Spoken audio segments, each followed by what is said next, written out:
Hello, everyone. This is Dr. Chow, Dr. Eric Chow. Today, I would like to talk about the topic of how to study computer science in high school.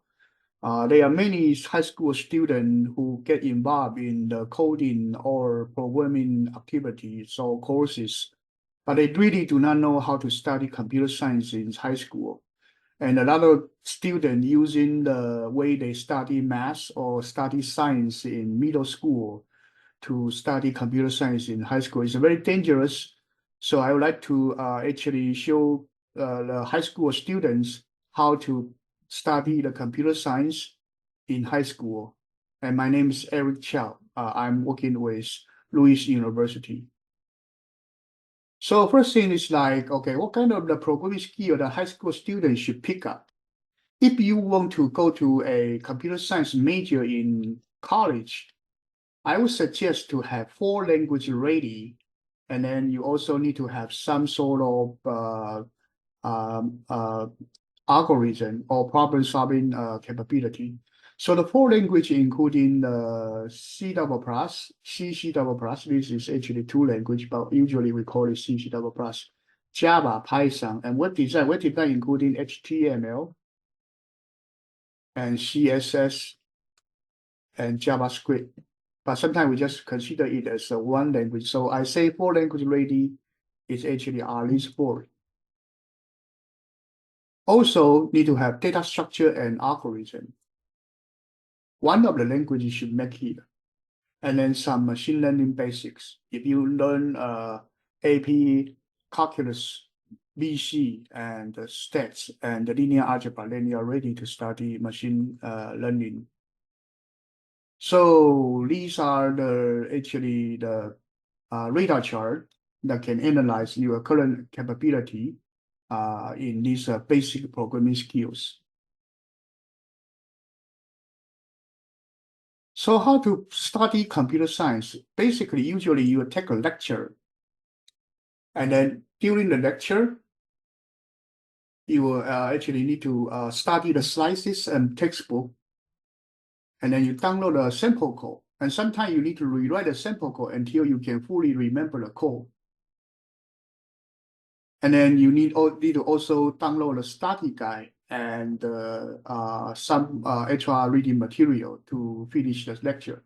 After you finish the lecture, you must make sure that you understand the topics that cover in the lecture. If you don't understand the lecture, you should ask your teacher. And then after that, you actually can perform a quiz to check how much you understand the topic. If you don't understand certain topic and you do not score well, you should go back to study. And if you are doing okay, you proceed to work on the exercises. Exercises usually are small program that actually cover the topics that is covered in the lectures. And then once you finish the whole thing, from time to time, you need to apply your technology to applications. So this project can be some big project you found by yourself, can be a project in hackathon, can be a competition. So it depends. It depends. So because of this cycle-based study curriculum, our school,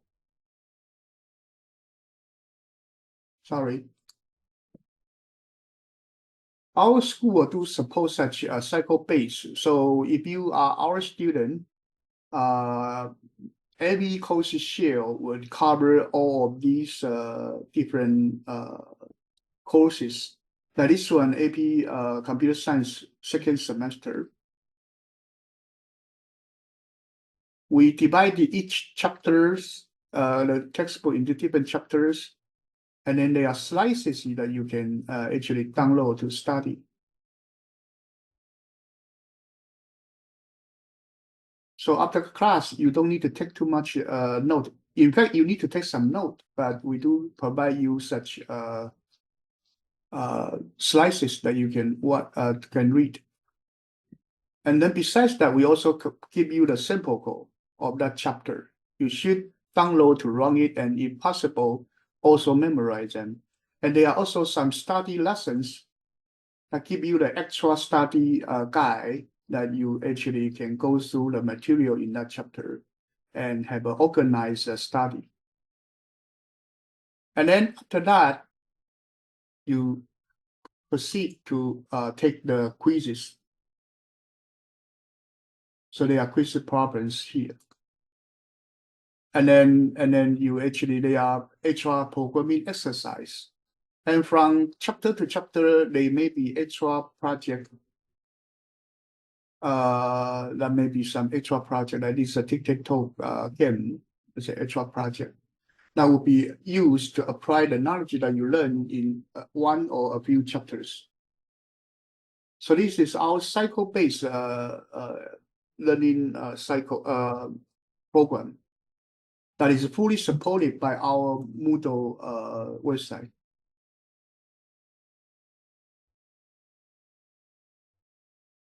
Okay, next one is the memorization. You must actually try to memorize the algorithm. And to memorize the algorithm, the best way to do it is to use the pictorial memorization to memorize it using the image. So usually like insertion sort, I teach the student that the outer loop, you started with insertion location. The first one considered to be sorted. And then second one, you actually is your first insertion location. You start to insert your data into the sorted area.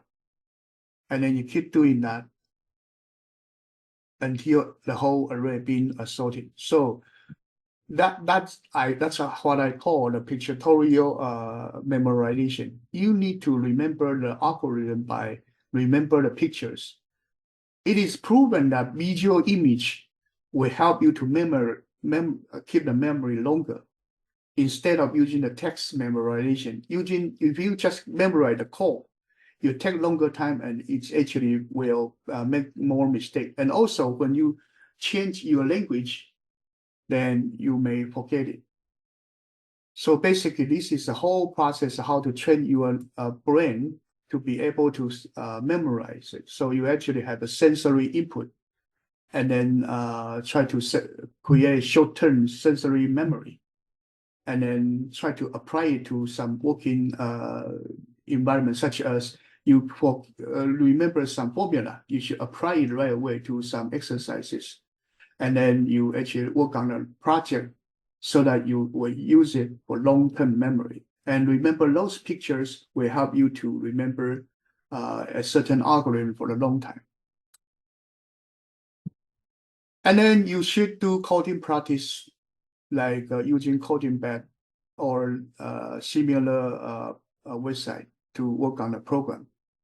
And this coding bed or Codeforest website or LeetCode website are widely available. So don't worry, there are plenty of the site that you can practice the code. And the practice this different code will help you to remember the algorithms. And then you should also apply your knowledge to projects. Only using the website to train the code is not enough. You only learn a few things, such as the standard algorithm, but you still need to know about how to organize a big project and put your knowledge into the project and organize and design a bigger software. So work on the project from time to time, and that's important. And after you finish some project, you go to learn some new things. That's our cycle. That's our cycle.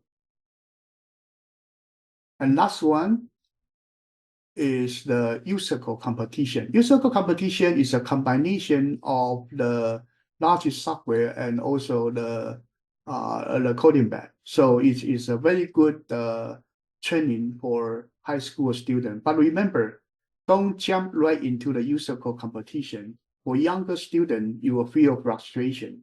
So I still suggest you that you take courses step by step before you jump into the user code competition. Not everyone is suitable for Olympia 100-meter short dash. Same thing for user code competition. So train yourself. When you are ready, then you can join user code. If not, please focus on the fundamentals and really learn something before you jump to the higher competition. It is tough and you may feel frustrated. Thank you. Bye now.